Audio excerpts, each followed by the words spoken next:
Assalamualaikum students, my name is Hafiza Mehwish Tariq and welcome to our next video lecture.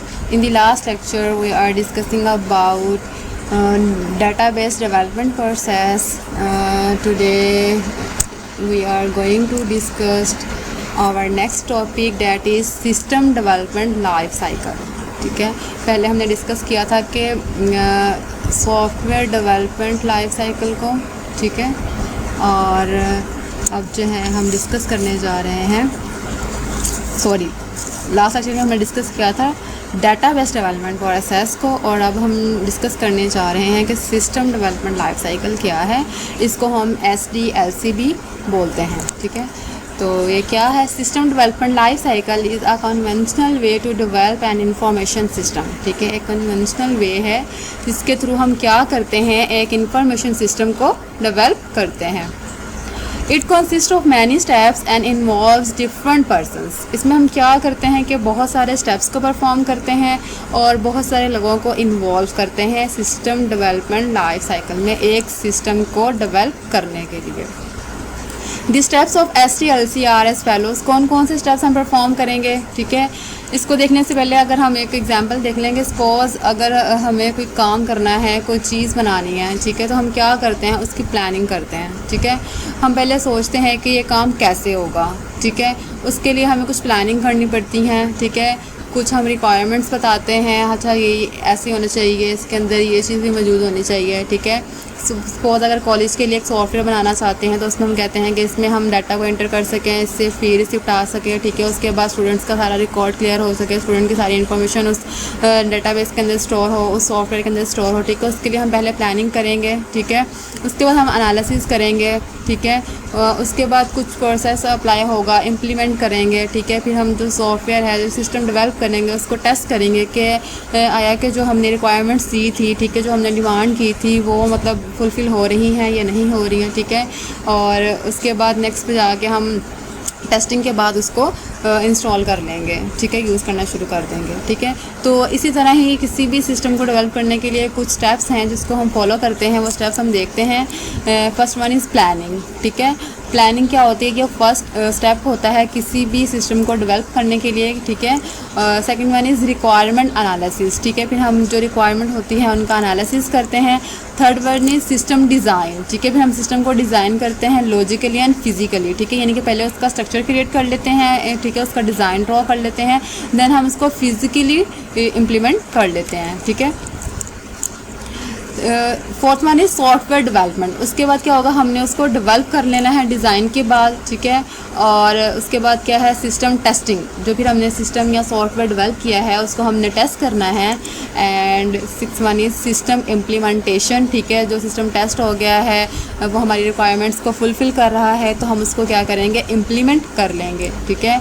And seventh one is system maintenance, ठीक है। Implement करने के बाद भी अगर मुझे कोई इसमें मसला पेश आ रहा है तो फिर हम उसके लिए क्या रिक्वायर होगा, मेंटेनेंस रिक्वायर होगी। या मुझे इसमें कोई अपडेशन करवानी है तो उसके लिए भी क्या होगा, मुझे उसकी मेंटेनेंस की ज़रूरत होगी। अब हम इनको डिटेल स्टडी कर लेते हैं कि ये स्टेप्स कैसे परफॉर्म होंगे, ठीक है। तो इससे पहले हम एक डायग्राम देख लेते हैं कि ये ऐसी कुछ होती है कि सबसे पहले हमारे पास क्या होती है, प्लानिंग फेज़ होती है, ठीक है। प्लानिंग के बाद हम एनालिसिस पे जाते हैं, एनालिसिस फेज़ के बाद हम डिज़ाइन में जाएंगे, डिज़ाइन के बाद हम डेवलपमेंट प्रोसेस में चले जाएंगे, then testing and then implementation, ठीक है। And last one is maintenance. तो ये क्या हो जाएगा, एक सिस्टम डेवलपमेंट लाइफ साइकिल, एक सिस्टम को डेवलप करने के फेजेस हैं, ठीक है, जिनके थ्रू हम एक सिस्टम को डेवलप कर सकते हैं। स्टार्ट करते हैं डिटेल स्टडी। प्लानिंग, ठीक है। प्लानिंग क्या है, it is the first phase of SDLC। क्या है, पहला फेज़ है किसका, सॉफ्टवेयर या सिस्टम डेवलपमेंट लाइफ साइकिल का, ठीक है। Its main objective is to identify deficiencies and requirements in the users current environment, ठीक है। इसमें हमारा जो मेन ऑब्जेक्टिव है कि हमने आइडेंटिफाई करना है डेफिशिएंसीज क्या हैं और यूज़र की रिक्वायरमेंट्स क्या हैं, यानी कि उसकी डिमांड्स क्या है, यूज़र क्या चाहता है अपने करंट इन्वायरमेंट से, ठीक है। An important result of planning is whether the system to be developed is feasible or not, ठीक है। इसका एक हमें फ़ायदा ये होता है कि हम प्लानिंग में देख लेते हैं कि जो सिस्टम हम डेवलप करने जा रहे हैं वो फिजिबल है भी या नहीं है, ठीक है।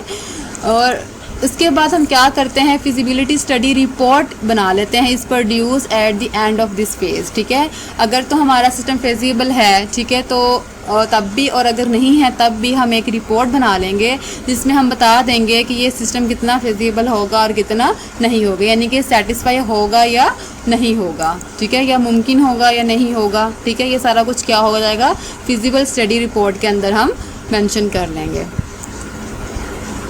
A final acceptance of the propose system is taken from the user. ठीक है, उसके बाद जो फाइनल एक्सेप्टेंस होगी, जो सिस्टम उसने प्रपोज किया है वो कौन देगा, यूज़र देगा। ठीक है, यूज़र फाइनलाइज करेगा कि उसने जो है इस सिस्टम को एक्सेप्ट करना है या नहीं करना। The next phase is started when the propose system is accepted. अगर तो जो सिस्टम प्रपोज किया गया है उसकी रिक्वायरमेंट के अकॉर्डिंग, ठीक है, कोई लॉजिकल स्ट्रक्चर बताया गया है कि आपका सिस्टम ऐसे बनेगा या उसमें ये ऑप्शंस होंगे, तो अगर यूज़र उसको एक्सेप्ट कर लेता है प्रपोजल को, तो उसके बाद क्या होगा, नेक्स्ट फेज स्टार्ट होगा। अगर तो यूज़र उसको यहाँ पे रिजेक्ट कर देता है तो फिर दोबारा से एक प्लानिंग क्रिएट की जाएगी। ठीक है, और ये तब तक होता रहेगा जब तक यूज़र जो है वो प्रपोजल एक्सेप्ट नहीं कर लेता। जो ही प्रपोजल एक्सेप्ट कर लेगा तो हमारा जो है नेक्स्ट जो फेज़ है हम उसमें एंटर हो जाएंगे। सो नेक्स्ट फेज़ क्या है हमारे पास, रिक्वायरमेंट एनालिसिस। ठीक है, जो यूज़र ने रिक्वायरमेंट की है उनका हमने एनालिसिस करना है।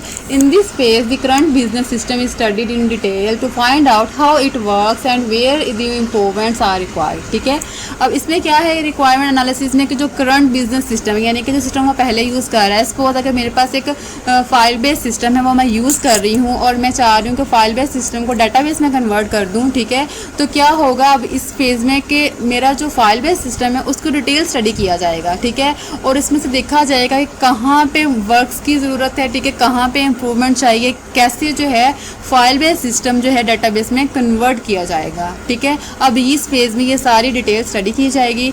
The analyst end user work closely during the complete analysis phase. जो यूज़र होगा वो और जो एनालिस्ट होगा जो एनालाइज कर रहा है, इस फेज़ में दोनों जो है क्लोज होंगे एक दूसरे के। ठीक है, मिल के काम करेंगे ताकि जो इनका एनालिसिस फेज़ है, ठीक है, वो कंप्लीट हो सके, ताकि उसमें कोई भी जो है ना पॉइंट रह ना जाए। ठीक है, A detailed document is prepared at the end of this phase called requirement specifications। ठीक है, अब इसके बाद क्या होगा, इस जब वो उन्होंने पूरा एनालिसिस कर लिया है, उनको पता चल गया है कि इस पॉइंट में ये इतना काम होना चाहिए, इस पॉइंट में जो है इतनी इम्प्रूवमेंट की जा सकती है, तो एक डिटेल डॉक्यूमेंट प्रिपेयर किया जाएगा at the end of this phase. इसको हम क्या बोलेंगे, रिक्वायरमेंट स्पेसिफिकेशन बोलेंगे।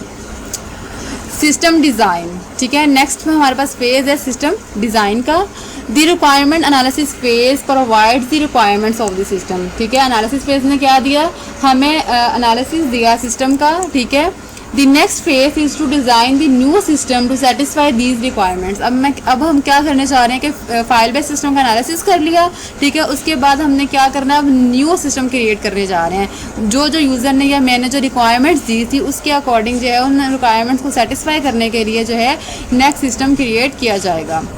The design phase states how a system will meet the requirements identified during system analysis phase as mentioned in the requirement specification। अब design phase में हमने देखना है कि रिक्वायरमेंट्स को किस तरह मीट करवाना है यूज़र की रिक्वायरमेंट्स के साथ। ठीक है, जो उसने स्पेसिफिकेशन फेज़ में या एनालिसिस फेज़ में दी हैं, ठीक है, उनको कैसे फुलफ़िल करना है। सिस्टम डिज़ाइन फेज़ में हम ये रिक्वायरमेंट्स को फुलफ़िल करेंगे, यानी कि एक सिस्टम जो है वो डिज़ाइन कर लेंगे इस फेज़ के अंदर। ठीक है, अब प्लानिंग भी होगी और एनालिसिस भी हो गया और सिस्टम हमारा डिज़ाइन भी हो गया। अब हमने क्या करना है, सॉफ्टवेयर डेवलपमेंट। ठीक है, अब सिस्टम को है डेवलप करना है। In this phase actual coding of the program is done, यानी कि जो मैंने डिज़ाइन किया हुआ है उसके अकॉर्डिंग कोडिंग करनी है। ठीक है, अब मैंने सिस्टम बनाना स्टार्ट कर देना है। Programs are tested using dummy data. ठीक है, जो प्रोग्राम्स मैं क्रिएट करूँगी उनको टेस्ट करूँगी डमी डाटा से, जो खुद से फर्जी मेरे पास डाटा होगा। ठीक है, उस डाटा के थ्रू मैं अपने प्रोग्राम को टेस्ट करूँगी। Programmers also prepare the documentation related to programs. अब प्रोग्रामर्स क्या करेंगे, इसमें भी एक डॉक्यूमेंटेशन प्रिपेयर करेंगे प्रोग्राम्स के रिलेटेड, यानी कि कौन कौन से प्रोग्राम्स हैं जो इंटर किए गए हैं और जिनके थ्रू क्या किया गया, टेस्ट किया गया है। The documentation explains how and why a certain procedure was coded in a specific way. अब ये डॉक्यूमेंटेशन हमें एक्सप्लेन करती है कि कैसे और क्यों जो है हमने इस प्रोसीजर्स को यूज़ किया गया था, कौन से कोडिंग यूज़ की गई थी, कौन से स्पेसिफिक वे से इनको यूज़ किया गया था, ठीक है, किस किस तरह से हमने प्रोग्राम्स जो हैं क्रिएट किए और उनको टेस्ट किया डमी डाटा के साथ, ठीक है। अब इस फेज़ में क्या हो गया है, मेरा जो एक सॉफ्टवेयर है वो डेवलप हो गया है, ठीक है। अब नेक्स्ट फेज़ है मेरे पास सिस्टम टेस्टिंग, ठीक है। सॉफ्टवेयर डेवलप करने के बाद after the programs are tested individually, ठीक है। जब मैंने एक जो है प्रोग्राम को इंडिविजुअली यानी कि अकेले तौर पर टेस्ट करने के बाद मैं क्या करूँगी, the system is tested as a whole, पूरे सिस्टम को एक साथ टेस्ट करूँगी, ठीक है। पहले जो मैंने सपोज थोड़ी सी कोडिंग की उसको टेस्ट किया, फिर थोड़ी सी कोडिंग की उसको टेस्ट किया, फिर वो उन 2 कोडिंग्स जो मैंने की तो उनको इंटीग्रेट किया, उनकी टेस्टिंग की, ठीक है। इंडिविजुअली मैं टेस्ट करने के बाद क्या करूँगी, एज अ होल सिस्टम को टेस्ट करूँगी। During system testing phase, all software modules are integrated and tested to ensure that they are running according to the specifications, ठीक है। इस फेज़ में क्या होगा, जब मैंने सारे मॉड्यूल्स को इंटीग्रेट किया है और उसके बाद टेस्ट किया है तो मैं ये क्लियर कर दूंगी, इंश्योर कर दूंगी कि ये जो मेरा सिस्टम है ये अकॉर्डिंग टू स्पेसिफिकेशन रन कर रहा है, ठीक है। इसमें जो मेरा सिस्टम है, जो यूज़र ने स्पेसिफिकेशन दी थी एनालिसिस फेज़ में, उसके अकॉर्डिंग जो है मेरा एक सॉफ्टवेयर जो है वो तैयार हो चुका है और इसमें कोई भी मसला या एरर नहीं है। Special test data is prepared as input for processing. उसके बाद क्या होगा, एक स्पेशल टेस्ट डाटा क्रिएट किया जाएगा, ठीक है। उससे क्या किया जाएगा, इनपुट दिया जाएगा प्रोसेसिंग के लिए, ठीक है। एक जो है स्पेशल टाइप का डाटा क्रिएट करके सिस्टम को टेस्ट किया जाएगा। The result are examine to ensure that they are correct. Result क्या होगा, जो एग्जामिन करेगा कि जो मेरा डाटा है वो क्या है, करेक्ट है और मेरा सिस्टम क्या है उस करेक्ट डाटा के अकॉर्डिंग से सही वर्क कर रहा है। अब जो है सिस्टम टेस्ट भी हो गया है मेरा, अब हमने क्या करना है, इम्प्लीमेंट करना है, ठीक है। In this phase the developed system is installed for use, ठीक है। अब मैंने जो सिस्टम डेवलप किया है उसको इंस्टॉल करूँगी, किसके लिए, यूज़ के लिए। User personal are train to operate the system, ठीक है। यूज़र पर्सनल कौन होते हैं, वो जो होते हैं हमारे पास एंड यूज़र्स होते हैं, डाटा एडमिनिस्ट्रेटर्स होते हैं, डाटाबेस एडमिनिस्ट्रेटर होते हैं, यानी कि जो कंप्यूटर यूज़ करते हैं, डाटाबेस यूज़ करेंगे, उनको ट्रेन किया जाएगा ताकि वो सिस्टम को ऑपरेट कर सकें।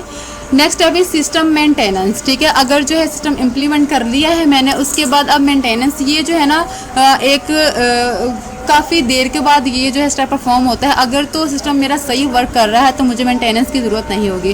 कुछ सिस्टम ऐसे होते हैं जिनको 2 से 3 वीक्स के बाद ही मेंटेनेंस की ज़रूरत होती है, यानी कि वो पहले तो सही वर्क कर रहे होते हैं लेकिन बाद में कोई एरर, कोई बग ऐसा आ जाता है जिसकी वजह से सिस्टम जो है सही से वर्क नहीं कर रहा होता, जिसके लिए सिस्टम मेंटेनेंस रिक्वायर होती है, ठीक है। लेकिन कुछ सिस्टम ऐसे होते हैं कि जो सालों साल ही सही से चल रहे होते हैं लेकिन उसके बाद वो ओल्ड हो जाते हैं और उनमें क्या होता है, अपडेशन की ज़रूरत होती है, तो फिर ये सिस्टम मेंटेनेंस का एक हम प्रोसेस तब परफॉर्म करते हैं। द सिस्टम में become less useful if any changes occur in the user environment, ठीक है। सिस्टम कब लेस यूजफुल होगा, अगर मैं कोई चेंजिंग करती हूँ यूज़र इन्वायरमेंट के अंदर, ठीक है। यूज़र इन्वायरमेंट के अंदर कोई चेंजिंग अकर हुई है तो मेरा सिस्टम क्या हो जाएगा, लेस यूजफुल हो जाएगा। दिस सॉफ्टवेयर में be modified for its affective use, फिर सॉफ्टवेयर को क्या किया जाएगा, मॉडिफाई किया जाएगा ताकि उसका यूज़ क्या हो जाए, अफेक्टिव हो जाए। जैसे कि हमारे पास हम एक मोबाइल फ़ोन यूज़ करते हैं, उसमें डिफरेंट जो है एप्लीकेशन सॉफ्टवेयर इंस्टॉल होते हैं, लाइक व्हाट्सएप, इंस्टाग्राम, ठीक है, FB। इसमें क्या होता है, हमें आफ्टर 2 वीक्स या आफ्टर मंथ्स हमें एक नोटिफिकेशन आता है कि हमें क्या चाहिए, अपनी जो है ऐप को अपडेट करना है, मॉडिफाई करना है। जैसे जो ही हम उसको अपडेट करते हैं तो उसमें नए फीचर्स ऐड होते हैं, कुछ बग रिमूव किए होते हैं, उसकी वर्किंग को एफिशिएंट किया होता है। इसी तरह ही सिस्टम मेंटेनेंस में भी ऐसा होता है कि हमें उसको मॉडिफाई करने के लिए, उसका इफेक्टिव यूज़ के लिए उसको मॉडिफाई करना क्या होता है, ज़रूरी होता है। The activity of system maintenance में vary depending on the scale of modifications and enhancement. अब ये किस पे डिपेंड कर रहा है मेंटेनेंस के, मॉडिफिकेशन का स्केल क्या है और इसमें किस किस इन्हांसमेंट की ज़रूरत है, ठीक है। मैंने क्या इसमें चेंजिंग करनी है, क्या अपडेशन रिक्वायर है मुझे, ठीक है, क्या एरर है जिनको मैंने रिमूव करना है, किसके लिए मुझे ये मेंटेनेंस रिक्वायर है, ठीक है। सो स्टूडेंट्स, आज के लिए बस इतना ही। आज हमने डिटेल स्टडी की है system development life cycle SDLC की। आई होप आपको जो है आज की वीडियो पसंद आई होगी। Please subscribe my channel, share and like, ठीक है। कीप वॉचिंग माई वीडियोज़, ठीक है। थैंक यू एंड अल्लाह हाफिज़।